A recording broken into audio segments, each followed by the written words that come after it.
రంగారెడ్డి జిల్లాలో మరో అవినీతి అధికారి ఏసీపీ వాళ్లకు చిక్కాడు. చివేల నియోజకవర్గంలోని మైనాబాద్ సబ్స్టేషన్లో పనిచేసే జూనియర్ లైన్ మ్యాన్ లంచం తీసుకుంటూ రెడ్ హ్యాండెడ్గా పట్టుబడ్డాడు. బకారం ఏరియా జూనియర్ లైన్ మ్యాన్గా పనిచేస్తున్న వేర్లకర్ల ప్రతాప్ అనే వ్యక్తికి పొలంలో మీటర్లు బిగించడానికి 10,000 రూపాయల లంచం డిమాండ్ చేయగా ప్రతాప్ ఒప్పుకున్నాడు. మీటర్ బిగించే సమయంలో 5,000 ఇవ్వాలి, ఆ తర్వాత మరో 5,000 ఇచ్చాడు. అయితే 10,000 ఇచ్చిన తర్వాత కూడా వేర్లకర్ల మరిన్ని డబ్బులు కావాలని డిమాండ్ చేయడంతో విసిగిపోయిన బాధితుడు ఏసీపీ అధికారులను ఆశ్రయించాడు. దీంతో అధికారులు వేర్లకర్ల లంచం తీసుకుంటుండగా రెడ్ హ్యాండెడ్గా పట్టుకున్నారు.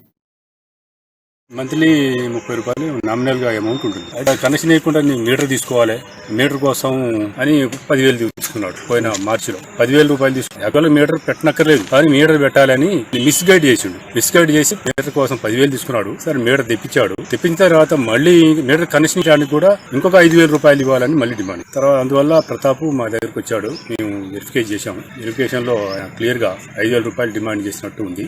దాంతో ఈ రోజు బాకరం ఊరు బయట ప్రతాప్ నుంచి 5,000 రూపాయలు తీసుకుంటుండగా మేము ఈ వేర్కర్న లైన్ ని రెడీ పట్టుకున్నాము. మంత్లీ 30